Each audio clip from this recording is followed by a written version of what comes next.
ভালো করে পড়ালে পরে বুঝছেন, তাহলে আপনি তাড়াতাড়ি ছায়াটা তুলে নিন। আর আরেকটা কথা যে হচ্ছে কেন যে এই বইয়ে তোমার এই অধ্যায়ের মধ্যে দেখো যে এখানে যে কিছু প্রশ্নগুলো আছে, ঠিক আছে, এগুলো কিন্তু অবশ্যই পরীক্ষায় আসবে। Okay sir. পড়ো পড়ো পড়ো। স্যার পড়াইতেছে না? ভালো করে তুমি এগুলো পড়ো, ঠিক আছে। আচ্ছা স্যার। ভাবি, হ্যাঁ। আসলে আপনার মেয়ের মাথায় কিন্তু অনেক ব্রেন, ঠিক আছে। খুব ভালো করে পড়াবেন, খুব ভালো করে পড়ালে পরে বুঝছেন, দেখবেন বড় কিছু হবে, বুঝছেন। দেখতে হবে না মেয়েটা কার? না, লক্ষ্মী মেয়ে আমার। আসলে মেয়েটা তো আপনারই। না, মামনি। হ্যাঁ আম্মু। তুমি পড়ো সুন্দর করে। আচ্ছা। আচ্ছা তুমি এই যে এই প্রশ্নগুলো আগে মনে করো তো, ঠিক আছে। আচ্ছা আমি ওকে স্যার। আচ্ছা তুমি পড়ো, এখানে পড়ো। স্যার আপনি কই যান? কি ব্যাপার, মেয়ে ওই রুমে রয়েছে, তারপর আপনি ডেকে আসলেন, বুঝলাম না তো বিষয়টা। আরে মেয়ে থাক, মেয়ে বাচ্চা পড়তাছে পড়ো। আপনি তো জানেন আপনারে দেখলে আমি ঠিক থাকতে পারি না।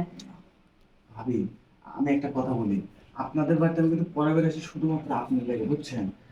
আপনার যে কি মজা, আসলে ভাবি খোলেন তো, গিয়ে খোলেন তো।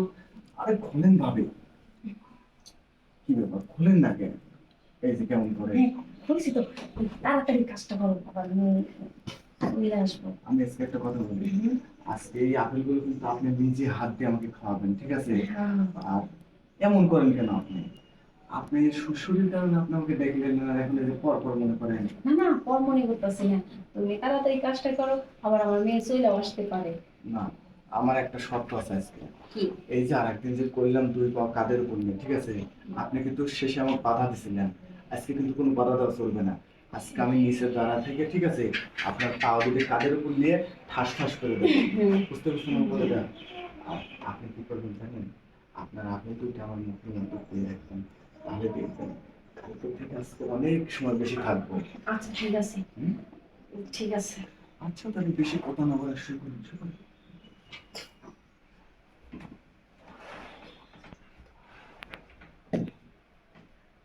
ভাবি, তাহলে আপনি তাড়াতাড়ি ছায়াটা তুলে নিন, আবার যে কোনো মতো নিয়ে এসে পারে। হ্যাঁ দাঁড়া। ইয়ে মানে তোমার ওই পড়াগুলো হয়ে গেছে? আমার পড়াগুলো হয়ে গেছে, ওই যে তোমার তুমি কাজটা কিন্তু ঠিক করতেছো না। আরে তোমার আম্মুর চোখের মধ্যে পোকা গেছিল ভাবি, ওইটা কি বের হয়েছে? আমি কিছু বুঝি না, আমি কিন্তু এখন যথেষ্ট পরিমাণ বড় হয়েছি। আচ্ছা ঠিক আছে ভাবি, আমি যাই গে, হ্যাঁ। মা, তুমি কিন্তু কাজটা মোটেও ঠিক করো নাই। তুমি আমার আব্বুর সাথে থাইকে তোমার পরপুরুষ একটা মানুষের রুমে ডেকে নিয়ে আসবা, তাও আবার আমারই যে শিক্ষককে। এটা কি আমি একটু মেনে নেব না। আমি আব্বুর কাছে আজকে বিচার দিব। না না মা, এইটা তোর বাপের কাছে দেখো করিস তুমি না। যে অপরাধ করছো এটা তো কোনো মানে ক্ষমা হয় না। তুমি থাকো, আমি আব্বুকে আজকে বিচার দিব। এই, আমি যাই, আমার মেয়েটা তো ছোট, যদি ওর আব্বুর কাছে বইলা দেয় তাইলে তো আমার সংসার নষ্ট হইব। আমি একটু মেয়েটারে বুঝ